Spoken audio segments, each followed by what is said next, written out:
नुकत्याच जन्मलेल्या मुलींचं स्वागत करून त्यांना सर्वतोपरी सहाय्य करणारे कुळगाव बदलापूर नगरपालिकेचे माजी नगरसेवक किरण भोईर यांच्या माध्यमातून नुकताच दरवर्षीप्रमाणे यावर्षीही रक्षाबंधन कार्यक्रम अतिशय उत्साहात साजरा करण्यात आला। राजमाता जिजाऊ यांचा आदर्श घेऊन मागील काही वर्षांपासून किरण भोईर हे नुकत्याच जन्मलेल्या मुलींचं स्वागत करून त्यांना भविष्यात होणाऱ्या अडचणीबाबत विविध उपक्रमांचे आयोजन करून शासनाकडून मिळणाऱ्या सर्व योजना त्यांच्यापर्यंत पोहोचवण्याचे काम अतिशय तळमळीने करत आहेत। प्रत्येक महिला ही आपली माता भगिनी असते, हाच आदर्श बरोबर घेऊन दरवर्षी किरण भोईर आयोजित करत असलेल्या रक्षाबंधन कार्यक्रमात विविध क्षेत्रातील महिला या आवर्जून उपस्थित असतात आणि किरण भोईर हे देखील अतिशय प्रेमाने या महिलांकडून राखी बांधून घेत यांच्या पाठीशी कायम उभे असल्याचे आश्वासन देतात। बदलापूर शहरात 2 लहान मुलींसोबत घडलेल्या प्रकाराचा किरण भोईर यांनी तीव्र शब्दात निषेध केला असून यापुढे अशा घटना घडणारच नाही अशी उपाययोजना शासन करेल अशी अपेक्षा देखील किरण भोईर यांनी व्यक्त केली आहे। किरण भोईर सर आपल्याकडे नेहमी येतात।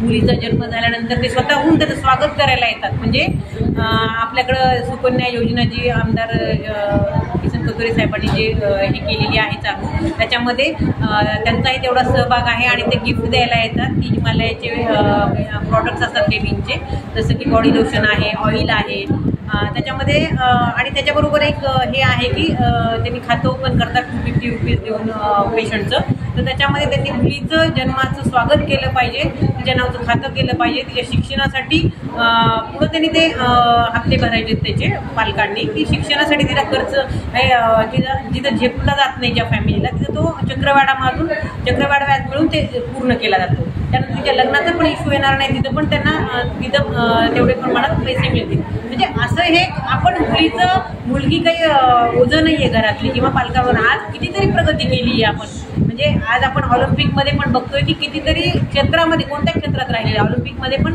महिलांनी हे केलेलं आहे, वर्चस्व मिळवलेलं आहे आणि पदकं मिळवलेले आहेत। तर कुठं मुलगी कमी आहे आणि का आज तुम्हाला मुलीचं म्हणजे का असा अत्याचार मुलींनी सहन करायचा आहे हे मला। आणि रक्षाबंधनाचा प्रोग्राम आमच्या इथं सरांनी केला।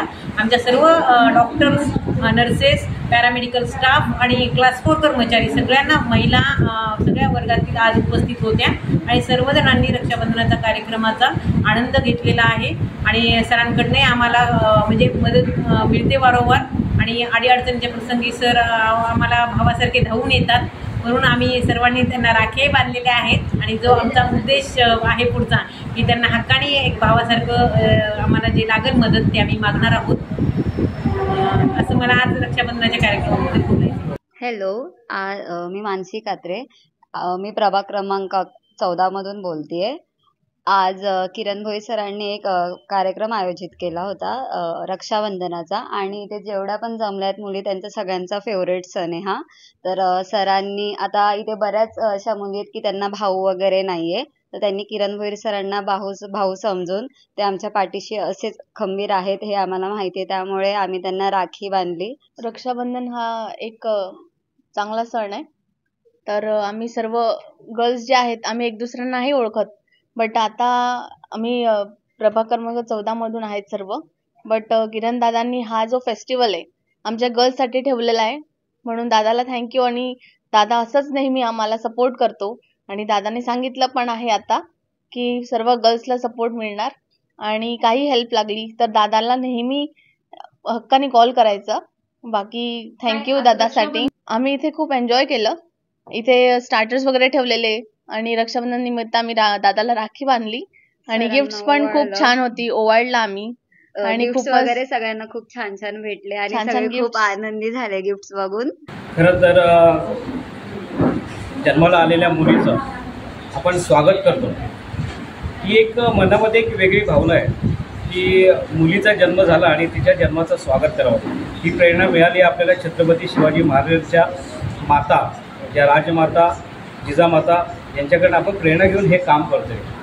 परंतु तुम्ही एक प्रश्न विचारला की शहरामध्ये सध्या एक वेगळं वातावरण आहे, अतिशय दुर्दैवी अशी घटना घडलेली आहे, ज्या माणुसकीला काळीमा फासणारी अशी घटना या ठिकाणी घडलेली आहे। अवघ्या 4 वर्षाच्या चिमुकलीला जो अत्याचार झाला याचं समर्थन कोणच करणार नाही, ही वृत्ती ठेचली पाहिजे। खरं तर त्या माणसाला ठेचून काही होणार नाही, ही वृत्ती या ठिकाणी ठेचली पाहिजे जेणेकरून असे प्रसंग भविष्यात होणार नाही। मला वाटतं की काही वर्षापूर्वी दिल्लीला एक मोठा प्रसंग घडला होता, निर्भया प्रकरण। आरोपीला फाशी झाली, पण त्याच्यातून ह्या घटना या ठिकाणी थांबल्यात का? बिलकुल नाही थांबल्यात। मग यासाठी काय उपाययोजना केली पाहिजे, काय पावलं उचलली पाहिजेत, याचा खऱ्या अर्थाने विचार केला पाहिजे. खरं तर मुलांना घरातूनच असं शिक्षण मिळालं पाहिजे की प्रत्येक स्त्री ही आपली बहीण आहे, आपली माता आहे, हे त्यांच्या मनामध्ये, त्यांच्या भावना ह्या मनामध्ये रुजवल्या गेल्या पाहिजेत. तरच समाज कुठेतरी चांगल्या दिशेने जाऊ शकतो. नक्कीच त्या आरोपीला शिक्षा होणारच, यामध्ये दुमत नाही आहे. परंतु आज या ठिकाणी आम्ही शहरामध्ये काम करत असताना वैद्यकीय क्षेत्र असेल किंवा इतर सामाजिक क्षेत्रात आपण जेव्हा काम करतो, प्रत्येक ठिकाणी महिलेचा हा आदर आणि सन्मान झालाच पाहिजे. या भावनेने रक्षाबंधनाचा हा एक पवित्र सण आहे, एक पवित्र एक नातं आहे, हे आम्ही या ठिकाणी जोपासण्याचं कार्य या ठिकाणी करतोय. एक आनंद आहे, परंतु एक दुःख देखील आहे. आज या अशा घटना घडतात. एक डोळ्यामध्ये आपला अश्रू आहे आणि एक डोळ्यामध्ये एक हसू देखील आहे. आणि आम्ही सर्वच या ठिकाणी मंडळी असतील, काम करताना अशा घटना या पुढे होणार नाहीत याचा देखील विचार केला जाईल आणि याबद्दल पावलं उचलली जातील. प्रतिनिधी ऋतिकेश रोकडे, लोकपालक न्यूज, बदलापूर.